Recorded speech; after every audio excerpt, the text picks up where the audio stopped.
Straight cash, homie.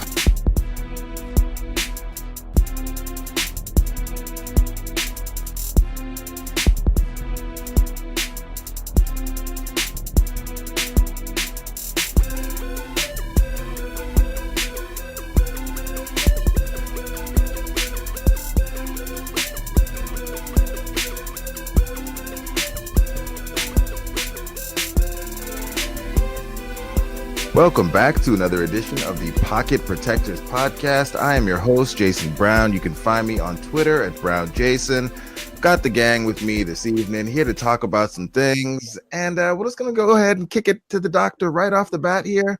Eric, what's going on? What room of your house are we in this week? The living room. I just finished upgrading final exams, so really haven't moved in a few hours. So kind of excited to chat football and the Pro Bowl and all that good stuff. Well, if you need to move around, don't be shy about it. On my other podcast, Yinka has been known to, go out, deliver a pizza, drive an Uber, pick up a buddy, all while recording. So, if you need to move it around, it's all right. It's all good. Appreciate the hustle. And our man on the Best Coast. What's up? He's been a little bit mad online today. I'm heated. Luke, how's it going? I was doing great before I saw the Pro Bowl announcements. Actually, I'm mostly happy with it because I'm happy for Adam Thielen and Anthony Barr, who I didn't think was going to make it. But there's a snub, and I'm mad about it. Well, tell him why you're mad, son. What has you so riled up on this fine evening? They left off the best safety in the league from the Pro Bowl. I just did a Twitter thread about this. Harrison Smith didn't make the Pro Bowl. And instead, the NFC safeties are Malcolm Jenkins, Landon Collins, and Earl Thomas, all three of whom have had very good seasons. I wouldn't turn my nose up at any single one of them if Harrison Smith was also in that group. But it's just, I don't understand what a man has to do to escape the small market and get onto the Pro Bowl. Harrison Smith was the best safety in the league this year, by a long shot. A lot of that was because the people that he's usually competing with, Eric Berry, didn't play a lot. Cam Chancellor was hurt a lot. Earl Thomas had to do more things in Seattle than he wasn't able to really thrive amidst the Legion of Boom like he usually is, just because of injuries around him. So I thought this was really going to be the year that we could finally get Harrison Smith the recognition that he deserves, because he is just genuinely the best playing player at that position, and he still gets left off the list. There is no safety in the league that can do everything as well as Harrison Smith does. People will talk about Earl Thomas and say, hey, maybe he's a better cover safety than Harrison Smith. Well, statistically, that's not true.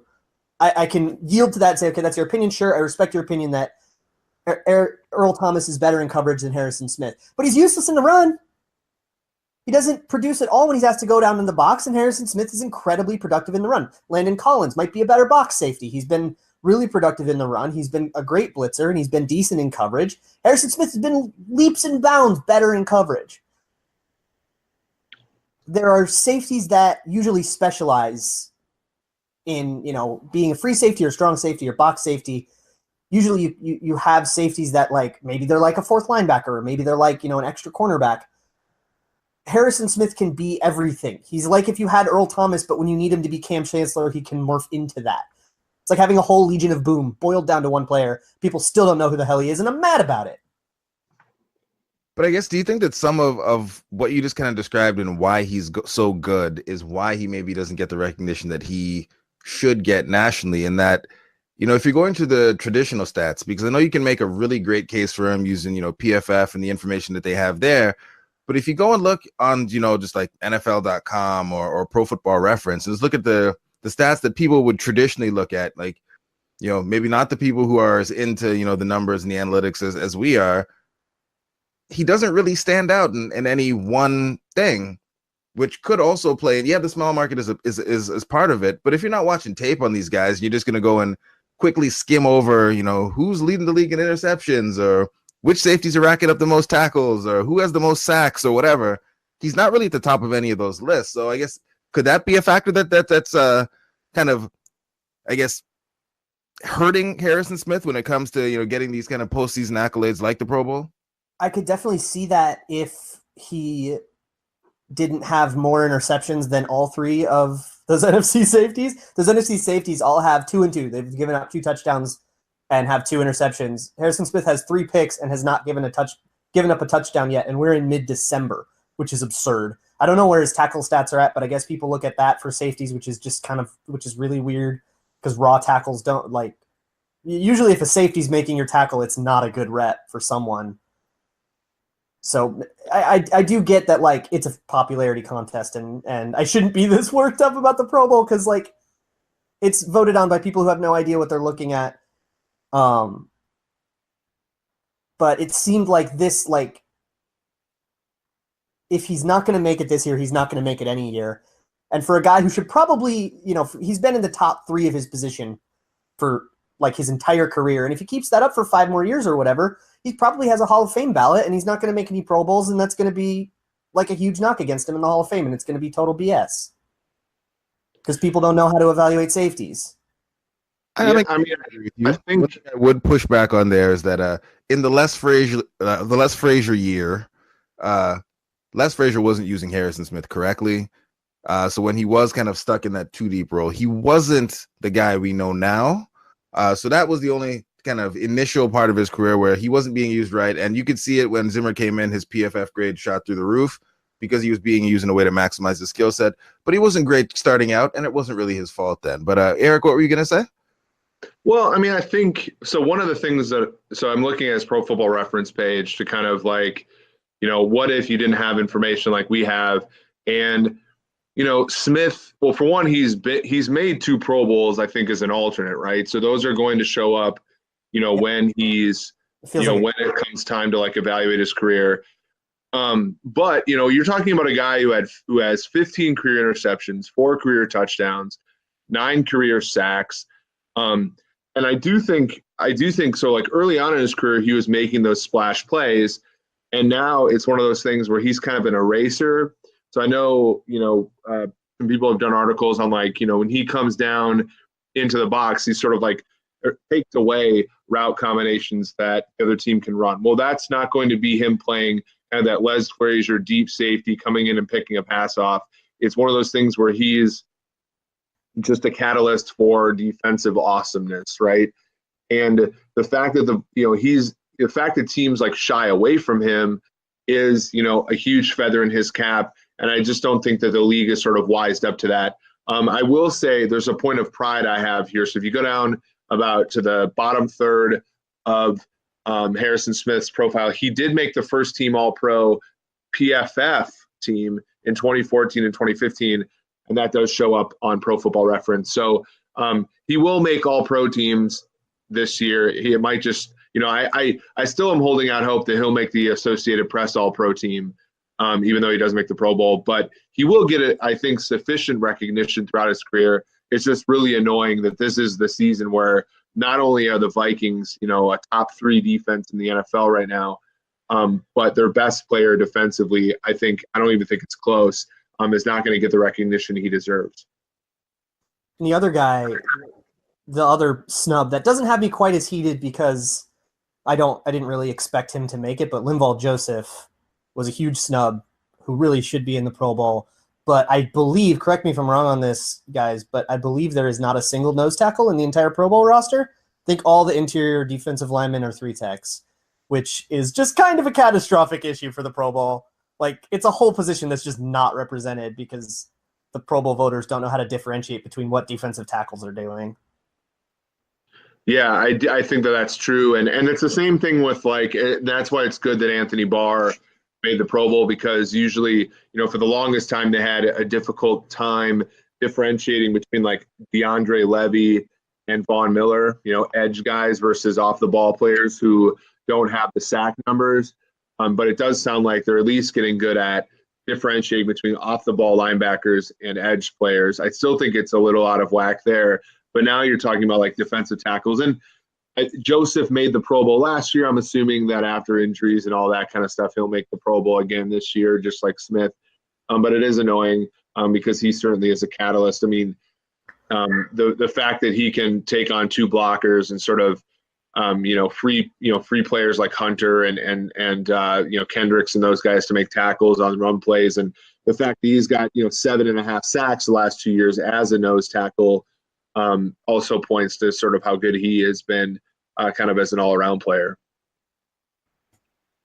Yeah, Eric, and you touched on a couple of things there that we've talked about offline, but it's really and part of the issue that you have, and one of the things that we talked about kind of early in the year was Xavier Rhodes and his grade, and defensive players don't get a lot of opportunities, and so sometimes it takes a little while for them to kind of end up where we would expect when you're looking at them for Pro Football Focus and grades and things like that. But then also as we're looking now, we're trying to parse out like Harrison Smith versus some other guys. When you look at the traditional stats, sometimes it can be difficult to really figure out what the impact is of a player, say like a Linval Joseph, who, he's had some crazy games this year where he's got a ton of tackles and tackles for losses and sacks, but oftentimes, a nose tackle just isn't going to show up in the stat sheet very often. It's going to be the players around him that benefit from the efforts of that player playing very well. So, Linval Joseph, when he's in, the defense is obviously a much better one. And Harrison Smith, by most accounts, by most fans, would say he is the most important or best player on the Vikings defense. Could you make a case for him like being the actual MVP of the team? And then I guess take it another step forward, what would it take for, I guess, a safety or really any defensive player to be the actual MVP of the league if you were looking at it from, a statistical or analytical kind of way versus just kind of he got a lot of sacks and so, he's the guy and we know his name type of thing? Right. So, I mean, you have to look at things from the perspective of their value.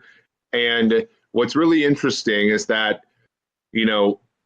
playing in the defensive backfield, impact plays in the defensive backfield are more valuable on a play-for-play basis than they are up front.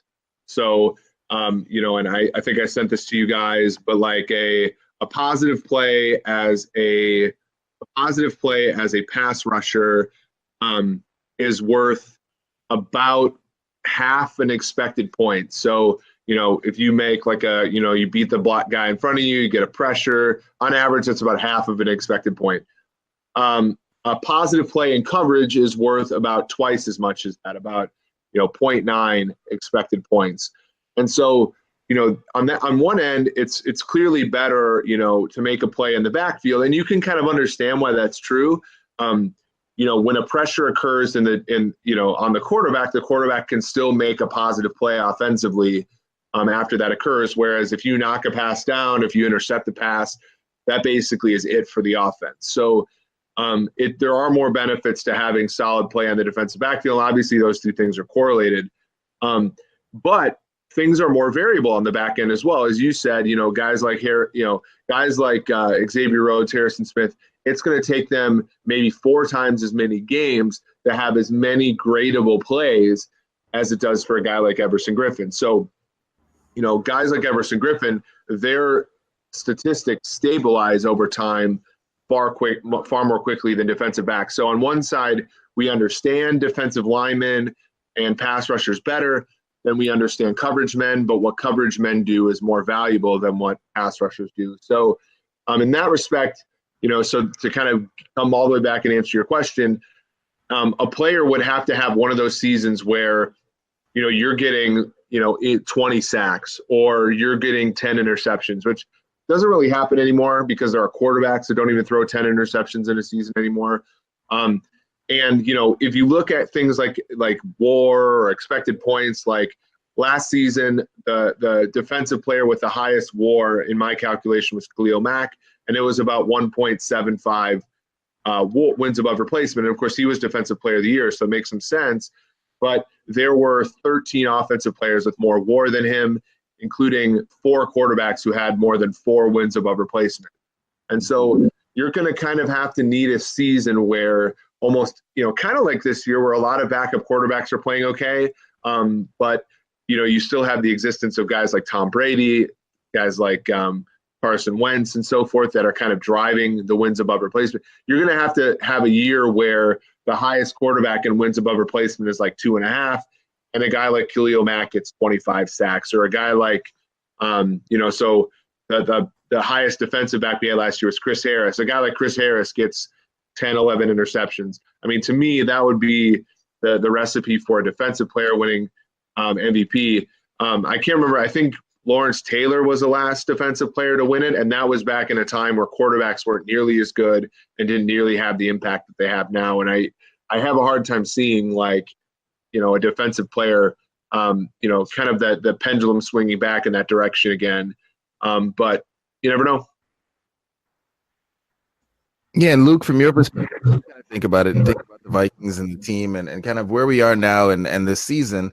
I guess if you were kind of trying to rank out like players by importance, and you could do this kind of just how you feel about it or what you've done, kind of looking at researching articles that you've written, I guess how many offensive players would you go through before you got to the defense? Or from your perspective, are we starting with defensive players and kind of working down and eventually making it to the Case Keenums and the Adam Thielens? On the Vikings specifically, or like league-wide? Yeah, the Vikings. On the Vikings. On the Vikings? Oh yeah, that's a really good question. I guess the most important player is probably Case Keenum, the most important player. I don't know if he's the one who's added the most value, statistically almost certainly, but just because of the scheme and the things he's been asked to do and how much the offense has like asked him to rely on the players around him, I'd probably go through Thielen, and then I'd probably get to defenders. Maybe Elflein has been up there just as the center. I think the center has a lot of value and a lot of statistically unrepresented value just in like calling protections and stuff, and then just being mobile on screens. And then I'd get to the Griffins and the Rhodes, and I think Barr is probably asked to do the hardest job on the field, but I guess Harrison Smith is probably the best at his position, and then I'd put Linval Joseph somewhere in that conversation as well. But I think Barr has the toughest job on the field just because he's asked to do like the most athletically difficult things. Like we saw this week in the Bengals game, linebackers being asked to do similar things and just being like hideously incapable of that. And then Jerick McKinnon got 100 yards receiving. But like, got me to the finals of my fantasy league, so I'm all right with it. Worth it, right? I lost to Yinka in the Vikings defense. I'm not mad. Yeah, you got to take those. But like the linebackers are asked to do incredibly difficult things. But I'd probably put Harrison Smith near the top. I'd put Xavier Rhodes near the top, probably in the like top 5 of important players. And then so Rhodes, Smith, Keenum, Adam Thielen, which I think would be an outlier for a wide receiver, but I really do think he's added that much. And then probably like Joseph or Griffin or Barr would be the 5th. Yeah, and Eric, I guess based on what you've seen, and I know again we've talked about it a little bit, but I guess where would like a wide receiver rank typically if we were kind of looking at which positions are actually the most important on just like on an average team on a given year? Yeah, I mean, a guy like Thielen would be – so Julio Jones last year was 6th in WAR. Mike Evans was 8th. I think Adam Thielen would be in the top 15 discussion just because of how many plays he's made. And if you dive a little deeper, sort of like, how much he's meant to the quarterback position for the Vikings, like I think Adam Thielen's probably worth 2 wins, above replacement. And that's substantial. I think, catching the football is certainly, second or third to throwing the football in terms of value in the NFL. So, I have no doubt that especially, Diggs is a good football player. He hasn't been as productive as Thielen, but I think those two guys you could probably smash together and talk about 3 wins just between those 2 players. All right, and so I guess why is it so difficult for any one defender to have the amount of impact that really any of these players on offense are having? I think it's because the ability to force a conclusion to a play, so like if and we saw this a little bit last year with the Vikings defense, like what did the Vikings were so their ability to put quarterbacks under siege in the first like 5-6 games of the year was so substantial. And, kind of around midseason, teams just started to throw quicker against them and really isolate the weaknesses in the Vikings defense, which were, the slot when Captain Munnerlyn was banged up, or the linebacker position when Anthony Barr wasn't playing particularly well. And no matter how much Harrison Smith wanted to influence that, or no matter how much Xavier Rhodes wanted to influence those outcomes, they were impotent in doing that, right? Whereas if you are a quarterback wide receiver combination, with small exceptions like the other team having a top 5 cornerback in the league who tracks receivers, you are going to be able to impose your will, right? And and there's enough plays in the game where Antonio Brown is going to get his. We've seen that numerous games for Pittsburgh in prime time. No matter how bad Pittsburgh's played, they just go to their best player over and over and over again, whether that be Bell or Brown. That is, you can't funnel teams towards Harrison Smith defensively, right? You have to kind of have this really large, good, cohesive unit where teams have no choice but to attack your strengths, and then you see outcomes like that. And even then, plays like interceptions, plays like fumbles, plays like sacks, those are still like really random outcomes. And so you would almost need to string a ton of those together over the course of a 16-game season. And that kind of stuff is just really unlikely to me. So that's kind of why we're going to have a hard time, in my opinion, seeing, players on the defensive side of the ball get, votes for MVP and things like that. So Luke, based on everything you've just heard from Eric, what would your campaign, or what would we need to switch up in order to get Harrison Smith the recognition and get him into the Pro Bowl for next season? What is it that you would want to switch up or change in order to get him the recognition that he deserves? Abolish the Pro Bowl and only pay attention to all of them. No, I mean, for all those reasons, it's tough to get defenders recognition, and it's tough to get safeties recognition, especially like defensive backs have an inverse correlation between like how good they are and how much attention they get. Because if you're good, you don't get targeted, and then you don't hear their name, and then you don't think about it. Whereas if you're like, I feel like I can't think of a cornerback off the top of my head who was like this, but there are cornerbacks who are maybe like underestimated. Then you throw at them a lot, they make a lot of plays, and they get a big reputation. I want to say like maybe Malcolm Butler would make a bunch of plays, but people didn't think that he was going to be good enough, so they went at him more. Then you get a bunch of pass defense, then you get a big reputation, and now you're Malcolm Butler. I think one thing that I could solve about the Pro Bowl is just I would love to apply PFF's player participation delineations to the Pro Bowl. So instead of just saying defensive tackles, defensive ends, outside linebackers, which are kind of meaningless distinctions in today's NFL, PFF has player participation, which like divides players up by not where they were listed, but where they actually lined up, and has a lot more intelligent ways of divvying players up. So you could get Linval Joseph in the Pro Bowl if you were voting maybe 3 techs and 3 nose tackles, and then your three techs would be like K'Wan Short, Damon Harrison, Linval Joseph, and you could get that. But because like to me, it's a huge problem that people are voting on defensive tackles, and because nose tackles don't get any of the recognition, they'll always lose out to 3 techs, which isn't really correct. But it's not like we can teach the entire football watching population about the difference between a 3 tech and a nose tackle. I do think that like when you set up the voting, you can set up those categories based off of something that PFF is already charting, and create designations that way. So you have, you don't have stuff like Anthony, having to choose between Anthony Barr and Von Miller, who do entirely different things on the field. And in terms of Harrison Smith, I don't really know how you get him more recognition. I mean, he's doing everything he's asked to do on the field at an elite level, and people still just don't really know who he is. I don't know. Earl Thomas retires, maybe. I think that might be it. But you just raised an interesting point. So I just wanted to get Eric's take on this before we kind of start to wrap things up. Is so right now, when we look at the NFC, the interior linemen that were chosen were Fletcher Cox, Aaron Donald, and Gerald McCoy. So obviously 3 techs. Generally speaking, Eric, would the 3 tech be considered the more valuable position if you were looking at it from a PFF standpoint? Relative to nose tackle, I would say so, only because three techniques can be disruptive against the pass and the run. Whereas a traditional nose tackle, Linval Joseph, as valuable as he is, he doesn't play as much on passing downs as some other players. And stopping the run, I have to look at if it's the same thing as last week, but the worst 8 teams in the NFL in yards per play allowed in the run game are all going to make the playoffs. So like stopping the run is not like super important as like a value thing. So, a 3 technique is going to be a disruptive player on both passes and runs, whereas a nose tackle, like Damon Harrison's a fantastic football player.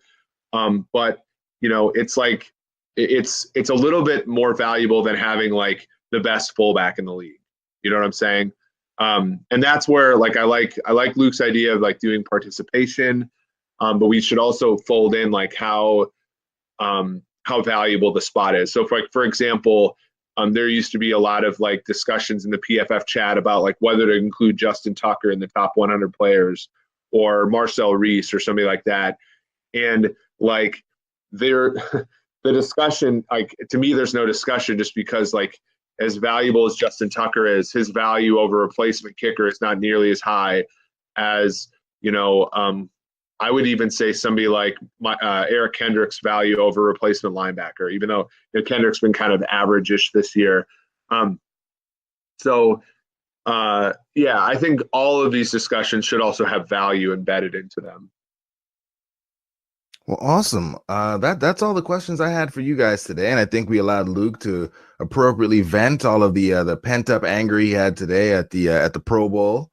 Eric, I know you've been grading papers and stuff. Have you been have you been putting any work in with the other grades and things that you work with there to let us know which teams are good and to make people angry on the internet about ranking teams in the wrong order and things like that? Have you been able to put any work in on that stuff? And when are we going to see that this week?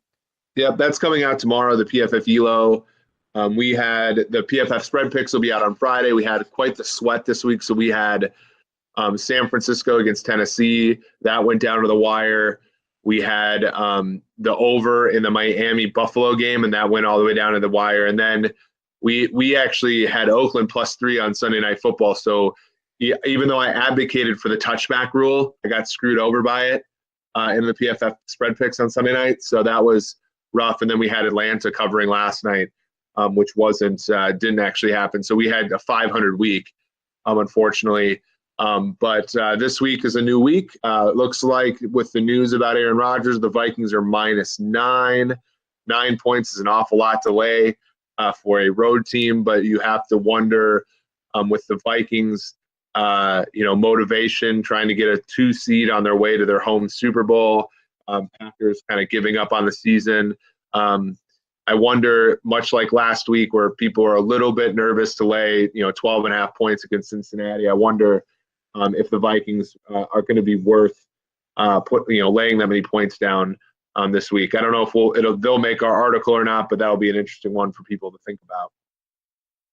And kind of along those lines, and not necessarily from a straight betting standpoint, but I need to stream a defense for fantasy purposes this week. Like what defenses should I be taking a look at out there that might have a good week?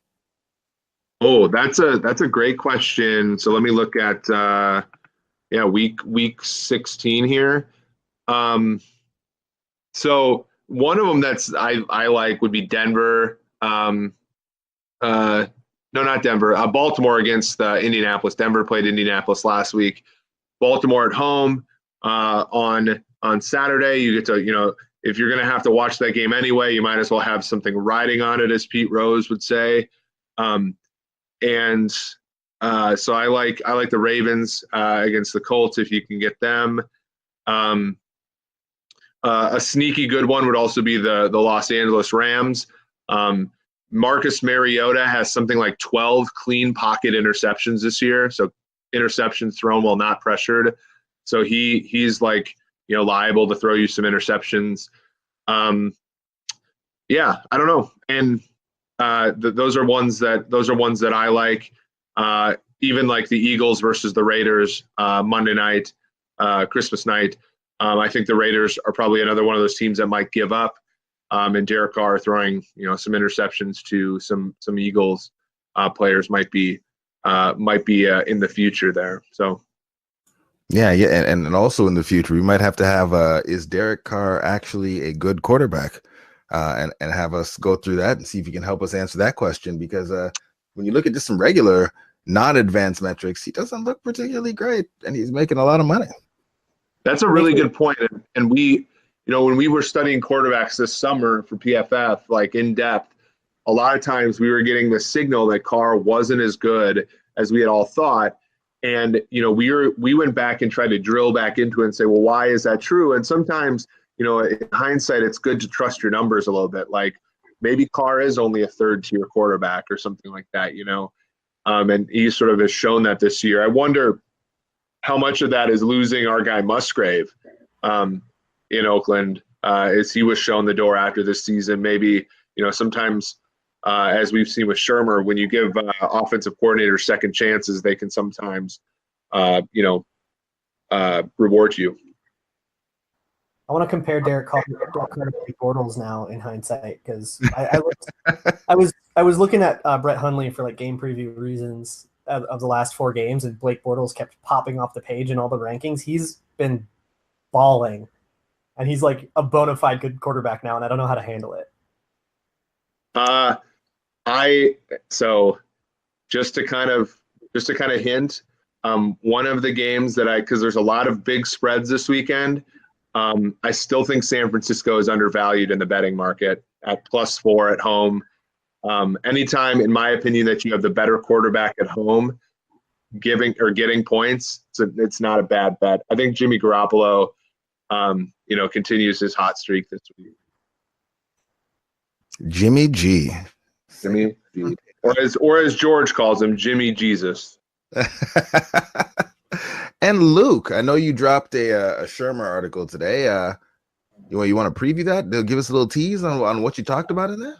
Yeah, go head over to Purple PTSD and check it out. There's been a lot of talk about Pat Shermer leaving to be a head coach, but there haven't been any rumors. All the articles that have been like, is Pat Shermer leaving, have just kind of been like, he's a good coordinator and that would kind of make sense, but there's been no rumor. So I looked at he's a good coordinator. He's a failed head coach. Do people like him become head coaches again? Or what does it take to be kind of a second chance head coach like Hugh Jackson or Doug Marrone or Mike Mularkey or even guys like Andy Reid, and kind of what circumstances led to that? So I went through all of the former head coaches that became head coaches again to see if Pat Shermer could go on the same road. So go over to Purple PTSD and check out that little profile. I like it. Well, gentlemen, thank you for coming here and recording with me once again this evening. It's always a good time. And you guys, thank you for listening. Had a lot of good time. Had a lot of fun recording this one here. So that's all I got. My name's Jayson Brown. You've been listening to the Pocket Protectors podcast. Y'all have a good one.